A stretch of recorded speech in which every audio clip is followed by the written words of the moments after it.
Pimpinan yang terhormat, kawan-kawan anggota semua, Kementerian Dalam Negeri yang diwakili Bapak Wakil Menteri Dalam Negeri, para pejabat gubernur dan terutama Gubernur Provinsi Daerah Istimewa Yogyakarta, para pejabat yang hadir di tempat ini. Kalau secara spesifik kita bicara kasus-kasus netralitas ASN, pasti nggak ada ujung-ujungnya, Pak.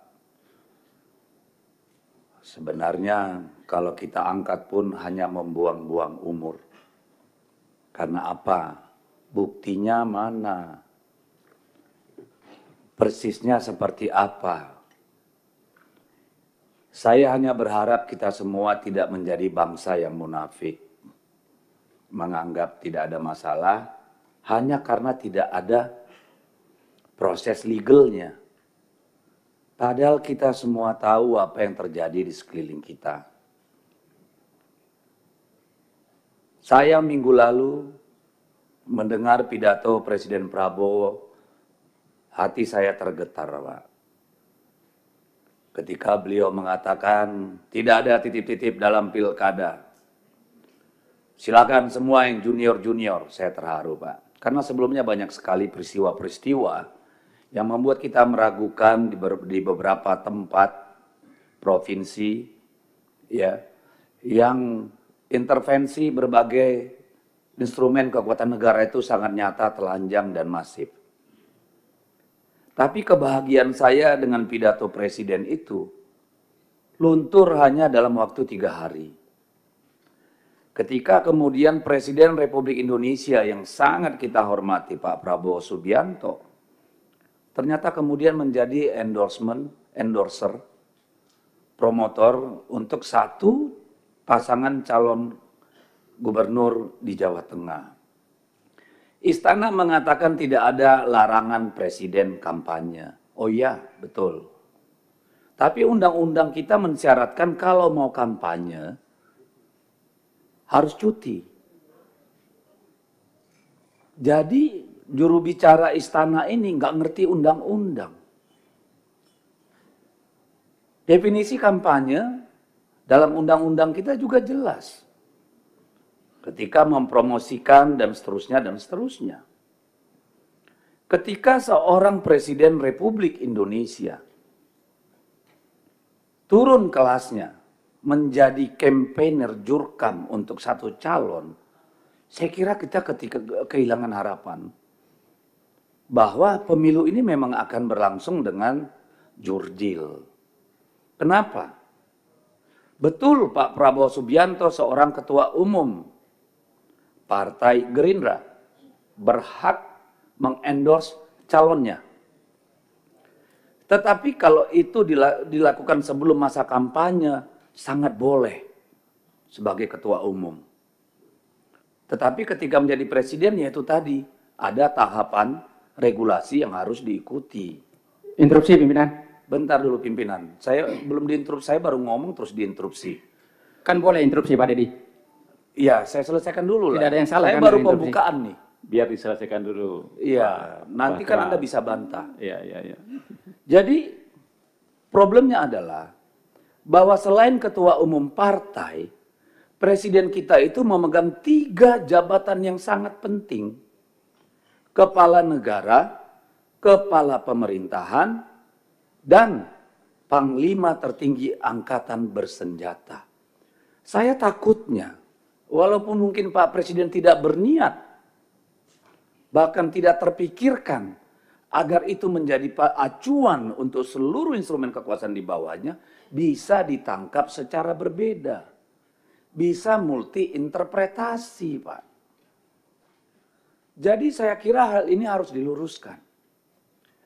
Bapak Presiden berutang penjelasan pada kita bahwa itu tidak berarti instrumen kekuasaan negara, pemerintahan, angkatan bersenjata yang ada di bawah komando beliau boleh cawe-cawe dalam pilkada.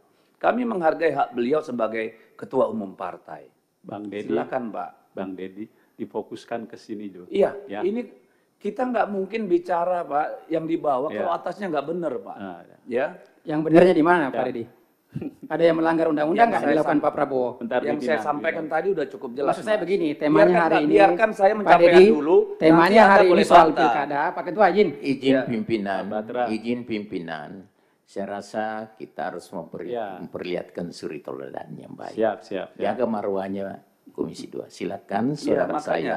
Terima Cuma kasih. saya meminta kita fokus kepada substansi masalah. Terima kasih pimpinan. Setiap masalah punya konteks Deddy, dan saya- teks. Iya, saya akan segera pimpinan. Oke, makasih. Ya. Ini penting kenapa?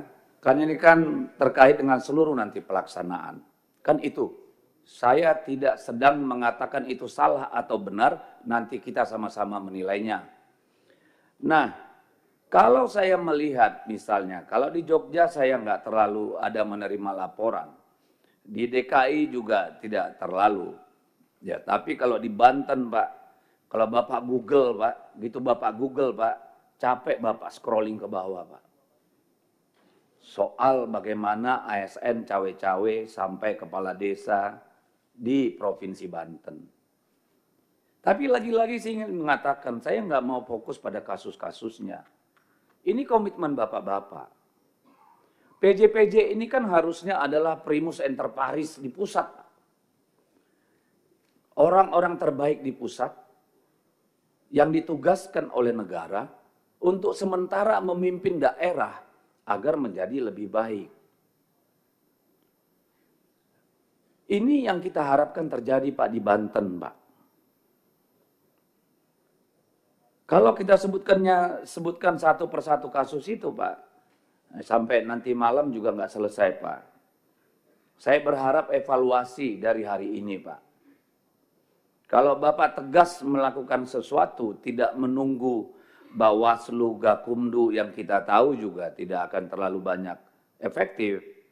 Bapak menunjukkan action, bukan cuma surat edaran. Saya kira kita boleh percaya Banten akan memiliki pilkada yang cukup baik, Pak. Nah, saya tunggu actionnya, Pak. Nah, Pak Wamen Dagri, Pak. Des Pilkada juga seharusnya memberikan laporan kepada masyarakat kalau menurut saya. Tidak hanya untuk internal.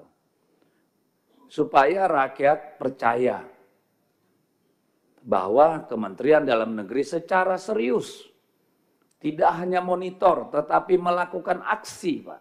Melakukan tindakan.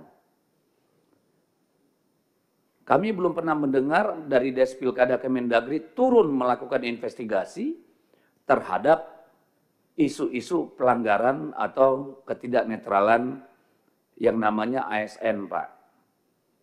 Kami mohon itu disampaikan kepada publik karena tanggung jawab kami. Percayalah, Pak, kalau kita membiarkan pelanggaran hukum oleh mereka-mereka yang harusnya menjaga melaksanakan hukum, maka nanti hasil akhirnya adalah chaos dan anarki, Pak. Kita tentu sama-sama tidak mau itu, Pak. Dalam pertandingan bola di kampung aja, Pak, kalau wasitnya tidak benar, Pak, itu bisa tawuran, Pak. Bayangkan dalam pilkada, tidak hanya calonnya, tidak hanya keluarga calonnya, sahabatnya, partai politiknya, itu mengerahkan waktu, uang, tenaga, pikiran. Yang meninggal pun banyak karena kelelahan, Pak. Kalau pemilunya berlangsung luber dan jurdil, Pak, saya kira semua pihak bisa menerima. Tidak akan ada masalah. Tapi kalau sangat telanjang, Pak, ketidakadilan dalam proses itu, saya takut nanti banyak ledakan di mana-mana, Pak, karena ketidakpuasan, Pak. Ini sangat penting, Pak. Belum lagi kalau sederhana cuma PSU, Pak, kita masih tidak terlalu masalah hanya mengorbankan anggaran negara. Tapi kalau ketidakpuasan ini meletup menjadi sebuah kerusuhan sosial yang kita tidak mau, Pak.